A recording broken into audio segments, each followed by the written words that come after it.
Hello hi friends, ఎలా ఉన్నారు? మీరు బాగున్నారు కదా? ఈరోజు వీడియోలో తక్కువ టైంలోని ఈజీగా స్వచ్ఛమైన చిక్కటి బాదం పాలను ఎలా తయారు చేయాలని చూద్దాం. ఇలా తయారు చేసి పిల్లలకి డైలీ ఇవ్వడం వల్ల వాళ్ళ జ్ఞాపశక్తి కూడా చాలా బాగా పెరుగుతుంది. ఇప్పుడు దీన్ని ప్రాసెస్ చూద్దాం. ఇక్కడ నేను బాదం పాలను తయారు చేయడానికి 20-25 వరకు నేను బాదంని తీసుకున్నాను.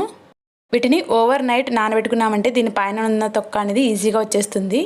మీరు ఇన్స్టాంట్గా చేసుకోవాలనుకుంటే ఇందులోనికి వేడి వాటర్ని వేసేసుకున్నామంటే మనకి 20-30 మినిట్స్లోనే ఇవి తొందరగా నానిపోతాయి.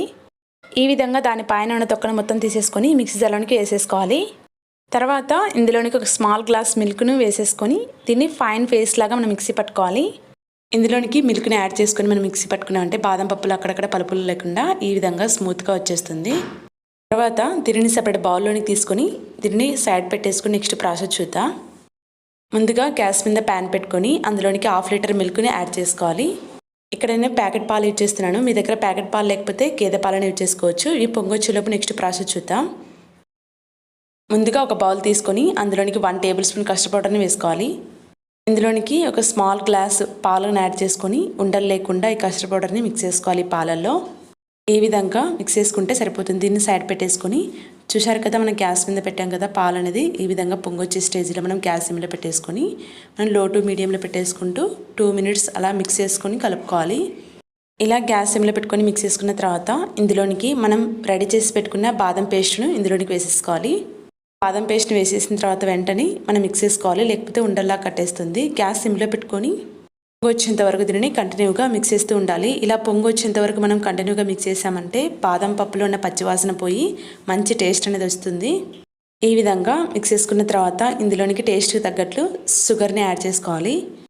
ఇక్కడ నేను 4 టేబుల్ స్పూన్ షుగర్ని యాడ్ చేసుకుంటున్నాను. పాలు అనేది మనం తీసుకున్న క్వాంటిటీ కంటే కొంచెం తగ్గేంత వరకు మనం దీనిని మరిగించుకోవాలి. అప్పుడే మనకి బాదం పాలు అనేది చాలా టేస్టీగా చిక్కగా వస్తాయి. ఈ విధంగా షుగర్ మొత్తం ఇందులో మిక్స్ అయ్యేలా కలుపుకున్న తర్వాత ఇందులోనికి మనం రెడీ చేసి పెట్టుకున్న కస్టర్డ్ పౌడర్ మిల్క్ని యాడ్ చేసుకోవాలి. దీనిని వేసుకుంటూ మనం మిక్స్ చేసుకుంటూ ఉండాలి, లేకపోతే తొందరగా ఉండల్లా కట్టేస్తుంది. గ్యాస్ సిమ్లోనే పెట్టుకొని కంటిన్యూగా ఒక 2 మినిట్స్ మనం మిక్స్ చేసుకుంటూ ఉండాలి. ఇలా సైడ్స్కి మిగడ కడుతుంది కదా, దానిని కూడా తీసేసుకొని పాలల్లో మిక్స్ చేసి మనం కలుపుతూ ఉండాలి. ఈ పాలను మనం కంటిన్యూగా మిక్స్ చేస్తూ ఉంటే కలర్ అనేది చేంజ్ అవుతుంది, అలాగే చిక్కగా తయారైపోతాయి. ఇలా కొంచెం కలర్ చేంజ్ అయ్యి అలాగే పాలు కూడా ఇలా చిక్కగా అయిన తర్వాత మనం దీనిని గ్యాస్ ఆఫ్ చేసుకుంటే సరిపోతుంది. తర్వాత ఇక్కడ నేను ఒక సపరేట్ బౌల్లోనికి తీసుకుంటున్నాను ఈ బాదం పాలను. ఇందులోనికి చిన్న చిన్న పీసెస్గా కట్ చేసుకున్న బాదం పీసెస్ని వేసేసుకొని దీనిని ఒక 1 అవర్ పాటు మనం ఫ్రిడ్జ్లో పెట్టుకున్నామంటే 1 అవర్ తర్వాత మనం ఫ్రిడ్జ్లోంచి తీసేసుకొని సర్వ్ చేసుకున్నామంటే చల్లగా మన టేస్టీ చిక్కటి బాదం పాలు రెడీ అండి. మీరు కూడా ఈ బాదం పాలను రెడీ చేసి ఎలా వచ్చాయో కామెంట్ చేయండి. అలాగే ఈ వీడియో నచ్చినట్లయితే ప్లీజ్ లైక్ చేసి షేర్ చేసి సబ్స్క్రైబ్ చేయండి. Thank you for watching.